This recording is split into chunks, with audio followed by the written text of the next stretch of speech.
Podcast. O podcast do livro Assim Que É, a história do RZO.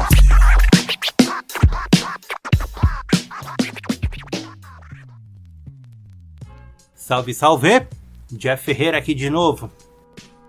Então, sobre a pesquisa, né, cara, é legal falar dela, porque realmente foi algo assim que, modéstia à parte, foi muito bem feito, muito bem elaborado. Foram anos, né, um trabalho que vem sendo desenvolvido desde 2018, ele ganhou força em 2019, depois deu uma parada, voltou com mais força ainda, e hoje concretizado, né? Mas é o seguinte, quando eu penso assim, vou escrever sobre o RZO, né, cara? O primeiro passo é colocar no papel o que se sabe sobre o grupo. Sabe que lançou os discos Evolução é uma Coisa, Todos São Humanos, Quem Tá no Jogo, tal. Tem um disco meio que esquecido, né, de 93, o Vida Brasileira. Sabe-se que tem Alhão, Sandrão, Negrali, DJ Cia, Sabotagem passou por lá, DBS. Então é colocar no papel todas essas informações básicas e depois ir escavando, né? Falei, os caras então, vamos lá, desde o começo, né? Era fácil encontrar a notícia de que o grupo foi formado em 87, né? O final dos anos 80, que seja. Então beleza, dali já tem um ponto de partida, né? Como que era o Brasil naquela época, qual a música que se ouvia, como que era o hip hop, o rap naquele finalzinho de década, começo dos anos 90. Então já tem um panorama. E a partir daí o livro, então, ele vai... A pesquisa, né, na verdade, ela vai ganhando corpo. E aí a gente vai avançando, entra no disco, né? Uma coisa importante é entrar no disco, ouvir todo ele, da primeira à última faixa, sentir a atmosfera dele, qual que era o conceito, qual que era o pensamento dos caras naquela época. Porque você imagina, né, um disco de 1993, qual que era a idade do Elião e do Sandrão, né? Eles eram bem jovens, o primeiro disco, primeira gravação, né, eles já tinham vindo de uma gravação anterior, a Pobre no Brasil Só Leva Chute, que integrou o álbum, a coletânea Rappers e Irmãos, de 92, né, lançada pela GP, e eram jovens com uma visão de mundo, né? E se você escutar o Quem Tá no Jogo de 2017, os caras já são uma faixa etária maior, né? Mais de 40 anos, já tem uma vivência no rap, já viveram muita coisa.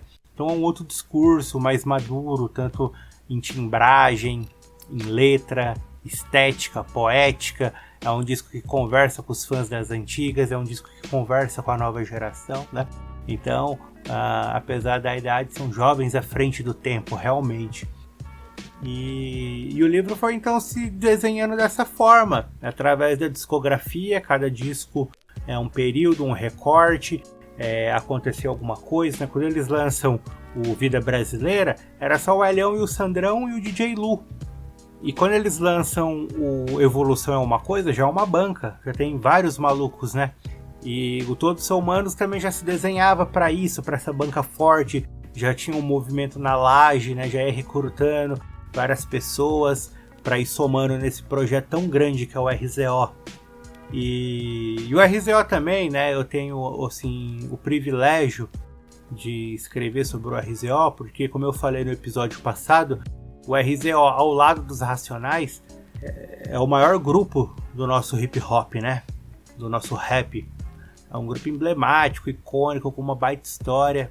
E por isso, eles participaram de vários programas de TV, né? Foram no Faustão, foram na Fátima Bernardes, foram no Marcos Mion, na época da Bandeirantes, né? O Sob Controle. Enfim, é um grupo midiático também, né?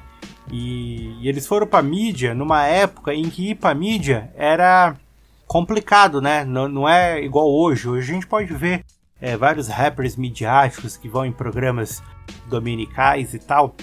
E naquela época não, tinha um boicote por parte do próprio movimento de não ir na televisão. E também a própria TV não queria essa presença deles lá, né? Então hoje é fácil um rap mais pop, mais melódico, mais love song, tá num programa de televisão. Mas pra um grupo igual o RZO cantando Pirituba Parte 2, né? que é uma música pesada, que fala de um cenário, de um bairro violento, fala da periferia, no Faustão, 4 horas da tarde num domingo, é embaçado, não é qualquer um que pode colocar isso no seu currículo. Mas o fato deles irem para televisão, de participarem de programas, também contribuiu bastante, deu material para poder escrever sobre, né? Então, num programa de televisão sempre tem uma frase, uma história, um recorte ali que ajuda bastante na pesquisa e a contar essa história. Outro ponto importante são as revistas de rap, né? Mais precisamente a Rap Brasil, que documentou muito a cena do hip hop brasileiro dos anos 2000, época ali do auge do RZO, né? Que eles lançam Todos São Humanos em 99, entram nos anos 2000 com bastante força e depois em 2003 já lançam o Evolução é uma Coisa, e também depois ali logo em 2004, né, 2005 tem a fase Alhão e Negrali, né, que ela vai ganhando força. E o Alexandre de Maio, né, que foi o cara à frente da revista Rap Brasil como jornalista, repórter, fotógrafo, ele fez um trabalho brilhante de documentar toda essa cena, e ele tem revistas, né, tem uma edição inteira dedicada ao RZO, tem outra dedicada ao Sabotagem, né, num momento fatídico que é a morte dele. Mas tudo isso aí, esse material serviu também de base para isso, né, a revista Rap Rima. E é importante citar aqui, cara, que teve um mano que contribuiu muito para essa matéria-prima, né, essas informações, que é o Paulo Brasil, meu grande mano, meu irmão, meu velho.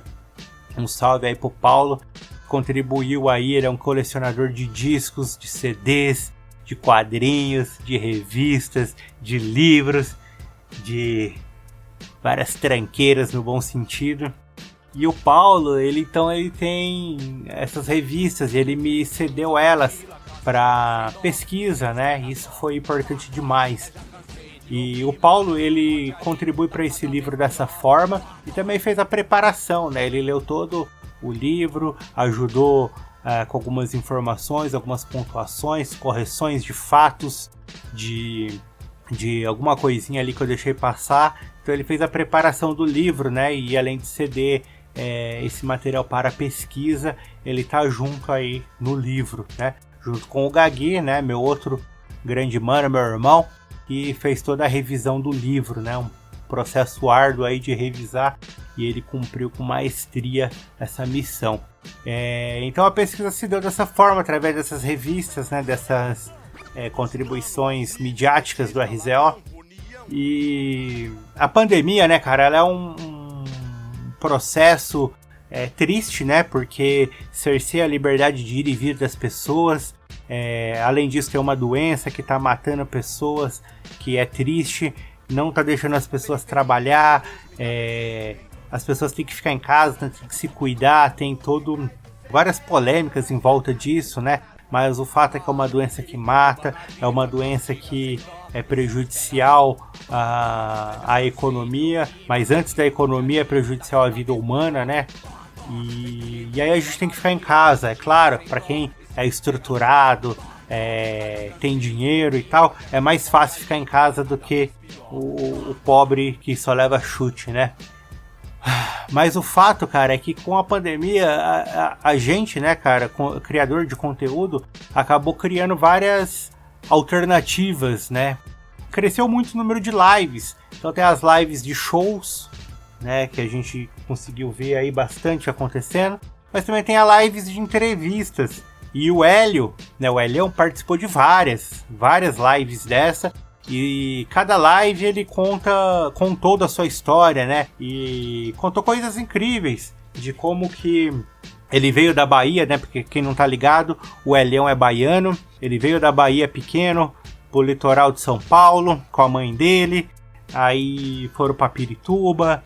Ele foi pro movimento punk, tocou baixo numa banda chamada Prisioneiros do Apocalipse, uma banda de metal, ele foi metaleiro também, depois viveu o punk, andou com as gangues de punk de São Paulo, tocou samba nos vagão de trem, até entrar no rap, conheceu o Sandrão, já tinha formado o RZO, né, antes de conhecer o Sandrão, e gravou disco, gravou discos e agora tá aí registrado em livro, né? Bem louco.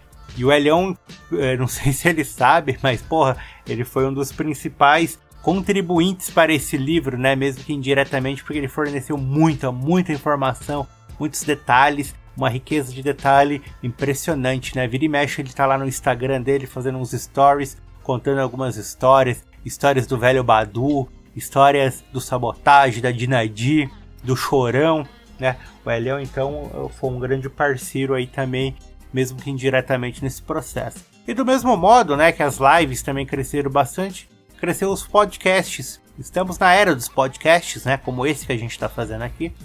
E o Sandrão, o DJ Cia, participaram de vários podcasts, né? A Negrali também fez alguns e contaram também alguns trechos, histórias, e isso enriqueceu muito o livro, né? Na hora de apresentar esses personagens.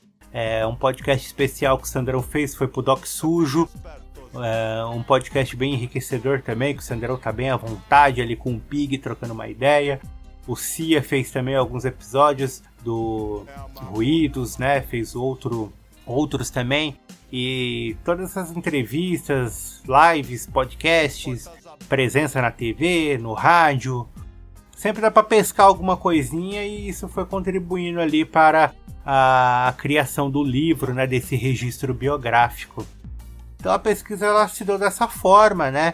Além disso, a gente vai contatando e conversando com pessoas em volta disso. Por exemplo, o pastor da GP, que lançou a coletânea Rappers e Irmãos em 92, né? Eu consegui falar com ele. Falei com os caras da Porte Legal, né? Que lançaram alguns discos, né? Tipo coletâneas que tinham RZO. Com o pessoal que lançou a série Histórias do Rap Nacional, né? CDs que eram relançados, né? E lançaram a coletânea do RZO de 97 e tal. Algumas pessoas assim ao redor, né? Que não participaram assim diretamente da família, da banca, mas que estavam ali em volta e que ajuda bastante aí a contextualizar o que é o RZO, né? Então é isso aí. A pesquisa se aconteceu dessa forma. Fechou? Há 2 anos